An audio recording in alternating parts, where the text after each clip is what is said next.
A very good evening to you all and welcome from me, Rukidi Edward Kiija to UBC News tonight. This Monday, the second day of March 2026. We're coming to you live online and on air from Broadcasting House here on Nile Avenue. First though, let's have a look at our top stories.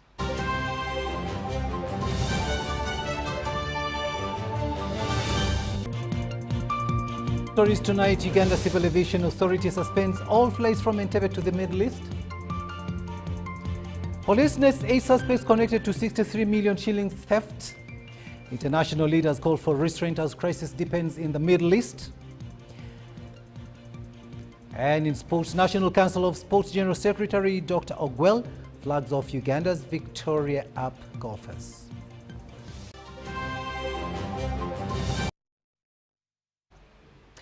Hello there and welcome once again. President Yoweri Museveni has hosted the former First Lady of Tanzania, Anna Mkapa, who paid a courtesy call on him at State House Entebbe. The meeting, which was attended by the First Lady and Minister for Education and Sports, Mama Janet Kataha Museveni, reflected the deep and cordial relations between the leadership and people of Uganda and Tanzania and the continued commitment to strengthening ties within the East African region. President Museveni warmly welcomed Mrs. Mkapa and commended the friendship between the two countries. He noted that Uganda and Tanzania enjoy strong bilateral relations built on mutual respect and collaboration in key sectors, including education, trade, regional security, and development. Mrs. Mkapa appreciated the warm reception and reaffirmed continued cooperation between the two nations. She acknowledged the strong historical bond between Uganda and Tanzania and emphasized sustained partnerships that promote regional integration and social development. Uganda has started evacuating its nationals, mainly students from the Islamic Republic of Iran, following the attack on the country by Israel and the US on Saturday. The Permanent Secretary, Minister of Foreign Affairs, Vincent Bagire Waiswa, told UBC the nationals have already reached Turkey as more arrangements are made to bring them home. Bagire further says there has been no official report of a Ugandan injured as a result of the conflict so far.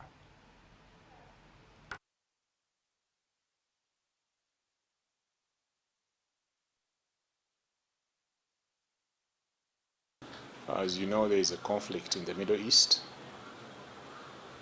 between the Islamic Republic of Iran and Israel and the US, and arising from that, there is destruction in many ways, but also it has affected a number of activities in Tehran. As for Uganda, we have primarily students that have been in Tehran, studying in Tehran. They accessed some scholarships to go and study in Tehran. And these students are by and large the Ugandan community that our embassy in Tehran has constantly and consistently been in touch with. If you recall, in June, again, these very students got stuck and the government of Uganda had to evacuate them. The same thing happened this time round. We had around 43 students in universities in Tehran. And the embassy quickly organized them and took them by road to the Turkey-Iran border, where they have been received by our mission in Ankara. And as we speak right now, they're on the Turkish soils, in Turkish territory. We are planning on how to evacuate them and return them home, and we are hoping that before the end of the week, they will have returned. We've heard of one incident in the UAE, United Arab Emirates, but we don't have the facts yet, so we can't speak to it authoritatively. We are waiting for our embassy there to give us some details. But as of now, we cannot comment. We cannot say with certainty that the Ugandan is so and so, and this is where he or she was injured. So we are waiting on our embassy.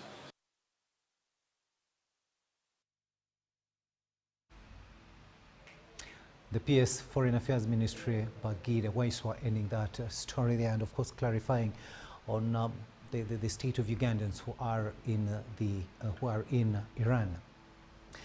Now, police investigations into the Kisenyi 63 million shillings theft at Gwanda shopping mall has netted 8 suspects. Kampala Metropolitan Police spokesperson Rachel Kawala told the media that key exhibits, including motorcycles believed to have been used in the crime, have also been impounded. Ivan Kahwa reports.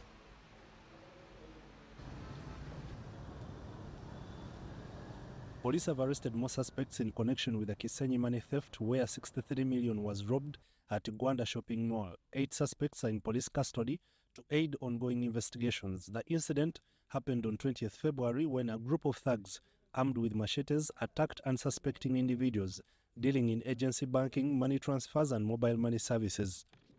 Kawa had asked about the Kisenyi incident. So far, 5 motorcycles that were allegedly used in the attack have also been impounded, and investigations into this matter are still ongoing. Police have also issued an advisory for people carrying large sums of money to seek police escort services for safety. Bosi wa mwamugambe taddamu kubawa sente nyingi mutambule nazo oba mukyabitunulamu. Bosi waffe kati tetusobola tambuza sente nyingi naye akimanyi because ekyatuuseewo naye bambi kyamushookinze nnyo ate yeebaza Mukama olw'obulamu bwaffe bwasigaddewo. You can seek services, especially when you put it in writing. You can reach our offices and you will be guided accordingly. Some of the fellows who move with these lump sums, along the way, there is the information leakage, which ends up in the hands of those wrong elements. So we would advise that you make use of private security organization services. The banks, the commercial banks you see there, are making use of them. Now, Ugandans have been urged to remain vigilant and apprehend individuals participating in criminal activities. The police has cited an example of the Kisenyi money heist where onlookers did not react to the situation. Legally, Section 15 of the Criminal Procedure Code Act gives power to the civilian or civilians to arrest fellow civilians. But there is also a man seen, I think he was sipping porridge. He continued sipping his porridge as people were being attacked. And the extent to which you really stage a brave confrontation against these fellows is the extent to which these fellows are defeated. You recall the murder of Luoma in Lunguja areas. The vigilance of the border riders led to the arrest of armed fellows because they confronted them, sent them into panic mode, and the end result was for the fellows to be apprehended. Relatedly, 2 suspicious persons found in possession of pangas have been apprehended in Kabusu, Kampala. In Nansana, a 53-year-old security guard attached to New Securico Company is in custody for shooting and killing a 23-year-old bar waitress in Pereza Immaculate. Preliminary findings indicate that on the 1st of this month, that is March 2026, at about 12 p.m. at Nansana East, while at a bar called People's Bar, the suspect shot at the bar attendant. The victim was pronounced dead, unfortunately, upon arrival at Sebi Hospital.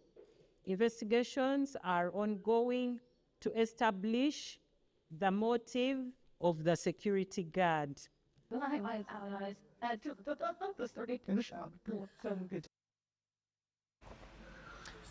Ivan Kahwa reporting there. Now, the government has dispelled fears about the disruption in fuel prices following the escalation of war between Iran and Israel. Take a watch. The Ministry of Energy and Mineral Development has released a statement concerning Uganda's fuel supply, reaffirming that it remains stable despite Middle East developments. It reads, following the recent reports of instability in the Middle East and concerns about disruptions to global petroleum supply routes, particularly passing through the Strait of Hormuz, located between Iran and Oman, the Ministry of Energy and Mineral Development, together with the Uganda National Oil Company, wishes to reassure the public, industry stakeholders, and the business community that Uganda will continue to have reliable supply of petroleum products.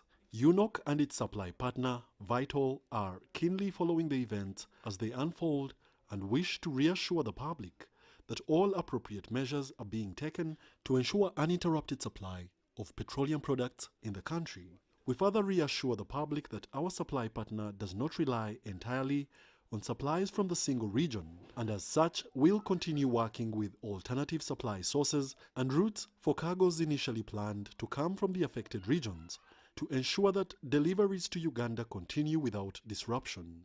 Notably, scheduled fuel cargo deliveries for March 2026 remain on course with contingency plans to avert any immediate impact. We therefore urge the public and the market participants to remain calm as we continue to monitor the developments in the international market as we work with our partners and key enabling stakeholders to ensure supply continuity. With stable supply, it is expected that the pump prices should remain relatively the same. Government of Uganda remains committed to implementing its mandate under the Petroleum Supply Act and contributing to security of supply of petroleum products in the country.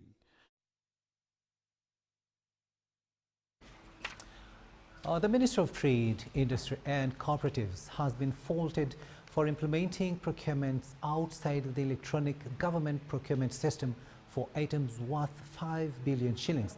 The officials were appearing before the Public Accounts Committee, where the Permanent Secretary, Minister of Trade, Industry and Cooperatives, Lynette Bagonza, said many internal controls were lacking when she joined the ministry. We have more in this story. Officials from Ministry of Trade, Industry and Cooperatives have appeared before the Public Accounts Committee of Parliament to answer queries in the Auditor General's report for the year ending 30th June 2025. The Auditor General was concerned that the ministry did double bidding while procuring parish development model motorcycles meant for distribution to district commercial officers. The head of procurement, Oyet Tom, told the committee that the bidding period was shortened. It was a two-phase. The users observed that we needed to provide motorcycles which were specific to be used in these particular areas, and the ministry found it prudent. And these areas were to be separated into the municipalities and the cities which had better terrain, and the districts which had the bad roads. So we had to classify, to cancel the first process of procurement and classify these motorcycles into off-road and on-road. The Deputy Chairperson Park, Gretina Muga, said they accept there was a reduction in the bidding period. However, officers in trade cannot compromise on set procedures. I want to say we saw this, we appreciate at times there can be an environment that can push you to really compromise on some of these legal requirements, but that cannot exonerate you from failing to follow the mandatory timelines that are allocated. Other committee members said reducing the bidding period compromised value for money, although the head of procurement said the needs came after the advert. The chairperson, I would request the officer to give us evidence of their waiver, the approvals of these waivers. Can you give us the evidence? Honorable, did you identify the user needs specifications? I agree that by shortening the bid period, you compromised transparency, you compromised competition, and because of that, you compromised value for money. The committee resolved that team avail it with the contract of the motorcycles for scrutiny. On unimplemented procurements, the entity made procurements for 19.01 billion shillings. Those awarded were worth 11 billion shillings, and 4.7 billion shillings remained unimplemented. The Auditor General notes that procurements worth 5 billion shillings were outside the electronic government procurement system. That were awarded amounted to 11.32 billion, representing an implementation rate of 60%. Contracts amounting to 4.75139 remain unimplemented. The 11.3, the 5.5 were implemented outside the EGP. What happened?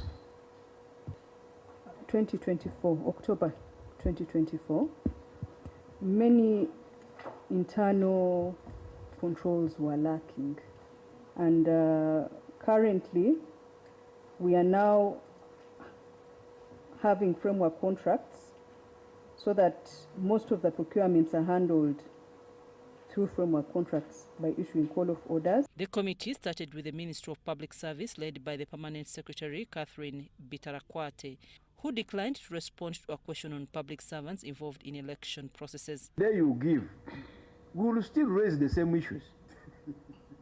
It's not that when an adjournment is given, we will shift in terms of issues. And go for preparation to come and attend to this committee in an honest manner without demeaning us. We get a balanced answer from a competent public servant. I beg you, Chair, to see this as the most respect I can give to Parliament instead of giving a frivolous answer. I thank you. I'm Nafka Farida and Susan Nabugude at Parliament. News Tonight takes a short break, but we'll be returning with much more. Do stay with us.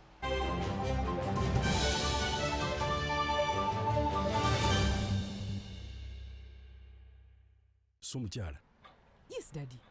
You know the children are going back to school and things are a bit tight. Huh? For now, why don't you take half of the fees to junior school, and for the school van contribution, we shall pay later. Huh? Daddy, why don't we pay using MTN Momo, where we stand a chance of winning school fees for a whole year and more? By the way, you can also apply for a school fees loan, and also participating schools can win a school van. That's right! Win school fees for a whole year and more. Get Momo goodies and a school van for participating schools. You can also apply for a school fees loan. Simply dial *165 *80# or use the Momo app.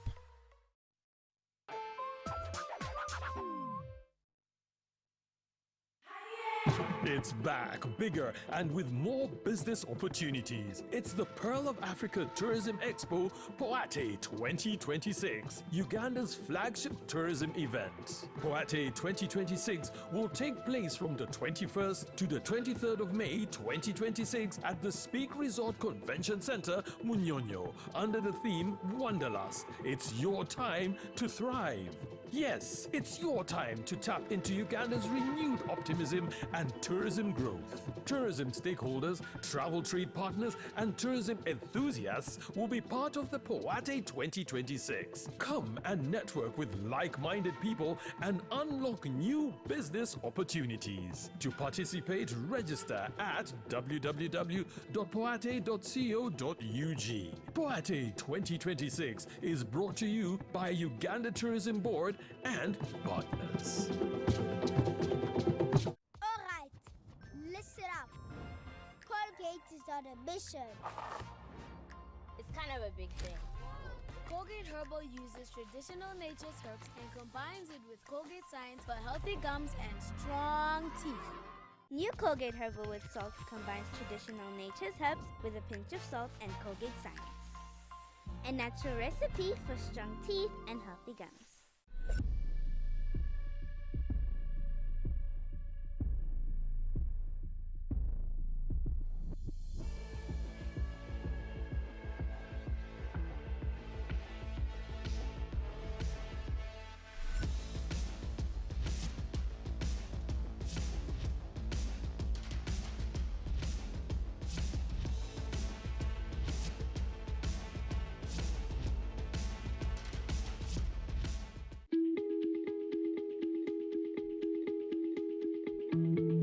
has always been my dream to be able to work in an energy industry.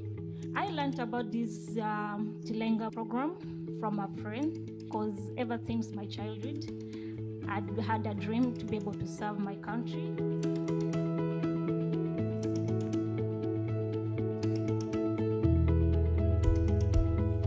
Nakashon akosara teach muko mashopotemo ne kom abedo ng'ate mosomongo gichigi ponjo akopiny mai bodo missing eni adong mang'eye kawoni anang dong family de nang akoso gimatimo kawoni chamo tie pacho pi total anda pi tich matimo eni kawoni atie dong kulea de dong moko tie madong abedo ang'ewo gi dong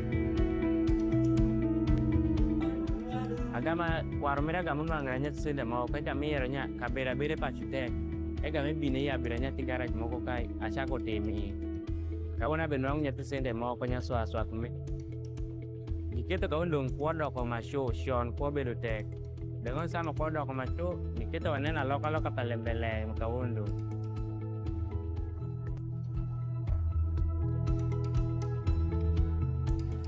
We know that regarding the theoretical aspect, they have a lot of professors, etc.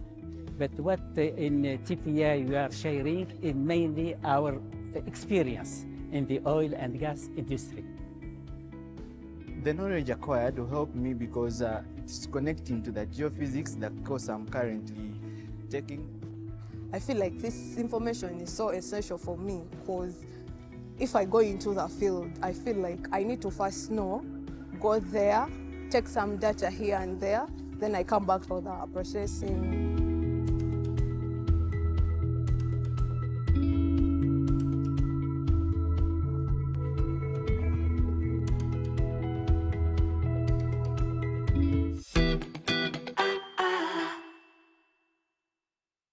All right, listen up.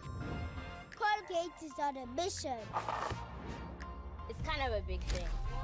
Colgate Herbal uses traditional nature's herbs and combines it with Colgate Science for healthy gums and strong teeth. New Colgate Herbal with Salt combines traditional nature's herbs with a pinch of salt and Colgate Science. A natural recipe for strong teeth and healthy gums. So, Mchara. Yes, Daddy. You know the children are going back to school and things are a bit tight, huh? For now, why don't you take half of the fees to junior school, and for the school van contribution, we shall pay later, huh? Daddy, why don't we pay using MTN Momo, where we stand a chance of winning school fees for a whole year and more? By the way, you can also apply for a school fees loan, and also participating schools can win a school van. That's right! Win school fees for a whole year and more. Get Momo goodies and a school van for participating schools. You can also apply for a school fees loan. Simply dial *165*80# or use the Momo app.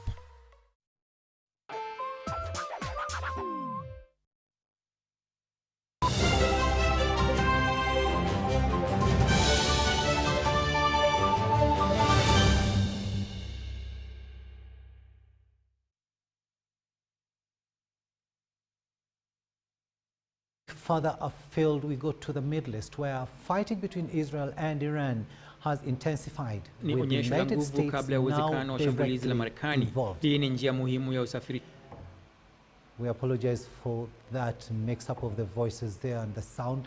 Now, Iran's Red Crescent reports at least 555 deaths across 130 cities. Washington says the strikes are targeting strategic military installations, although Tehran accuses both countries of hitting nuclear-related and civilian infrastructure. In Israel, Iranian missile attacks killed 9 people in Beit Shemesh and injured others near Tel Aviv and Jerusalem. Iran has also launched missile and drone strikes against Israeli positions and U.S. interests in the Gulf. Kuwait's defense ministry says 3 American fighter jets were downed, although all crew members survived. Along the Lebanon border, Iran-backed Hezbollah and Israeli forces continue exchanging fire. Meanwhile, from Washington, President Donald Trump says, and I quote, "A big wave," end of quote, "of action is still to come as oil prices surge." Ndio wana uwezo wa kushambulia meli zinazopita katika bahari ya Shamu. Pia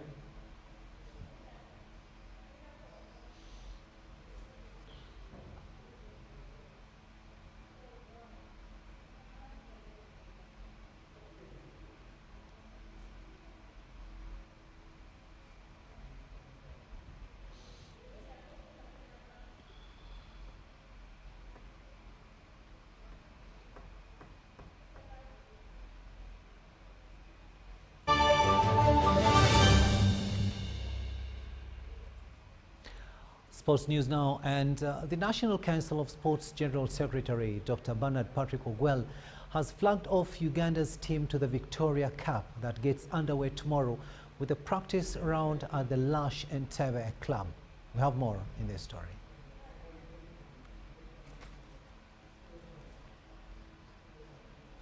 Will this week host the Golf Victoria. Uganda will this week host the Golf Victoria Cup at the Entebbe club. The Victoria Cup is an annual contest started in 2016 between Uganda and Kenya. Uganda will this year be represented by 10 players that have been flagged off by National Council of Sports General Secretary Dr. Bernard Patrick Ogwell. The testament of the fact that last edition they beat Kenya away, we have a lot of confidence that in this edition they will win it in the home soil. And I want to emphasize and call upon all Ugandans who love sport of golf. Of course, a very easy sport.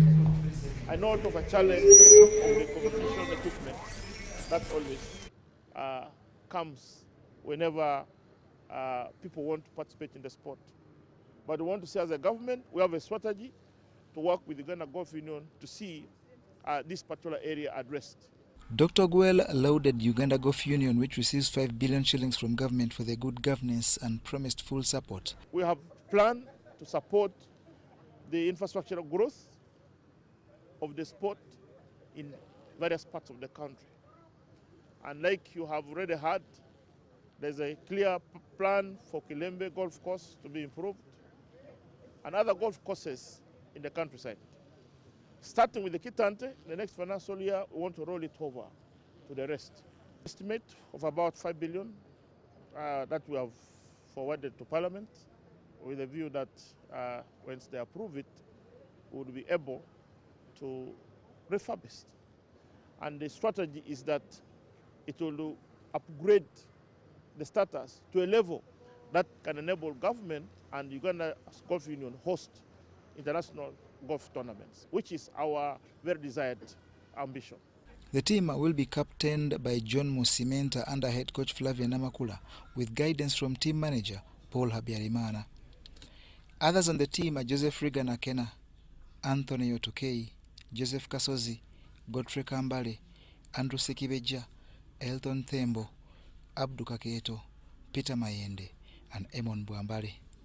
This is the 4th time that Uganda is hosting this championship that it has won twice, with the latest being last year and the previous in 2019.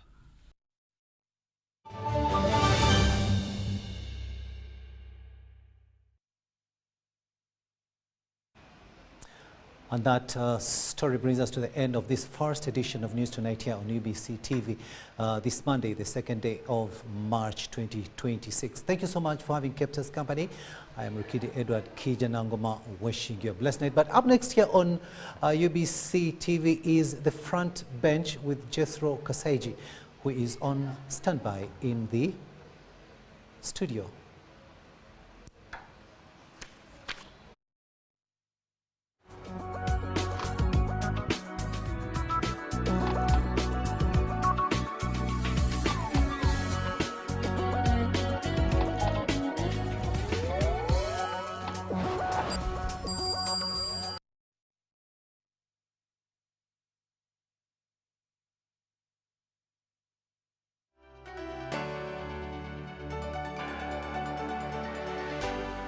UBC, inspiring Uganda.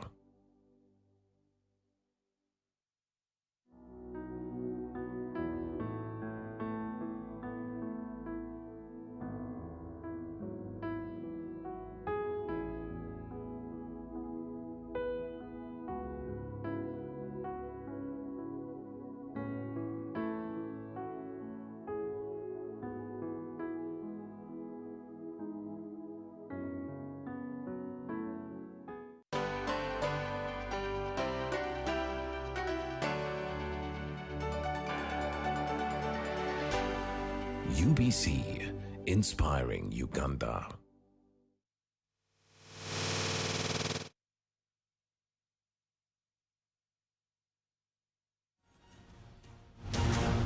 This is The Front Bench.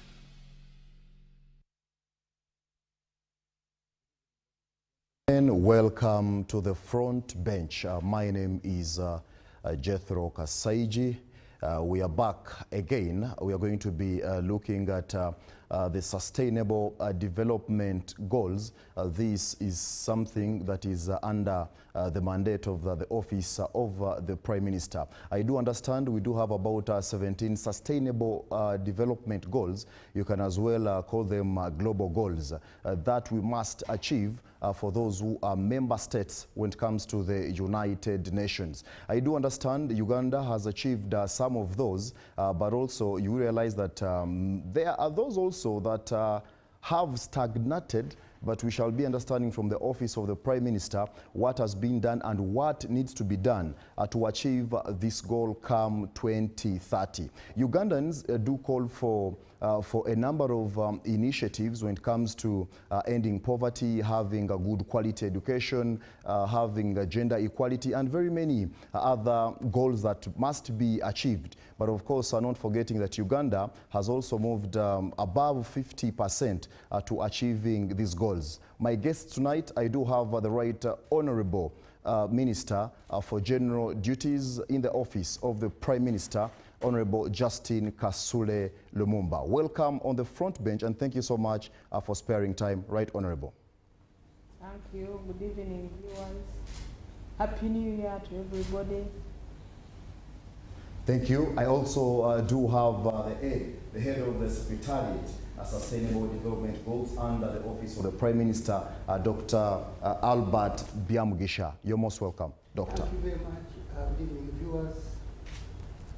Ladies and gentlemen, the other guest that I do have tonight is Mr. Timothy Lubanga, who is the Commissioner Monitoring and Evaluation, still under the Office of the Prime Minister. You're most welcome. Thank you very much, and good evening, viewers. Ladies and gentlemen, all you have to do is to be part of the show using that hashtag UBC Frontbench, but also sending in your questions and feedback on our WhatsApp number at a later time on the show. I will be sampling some of them. For now, let's get started.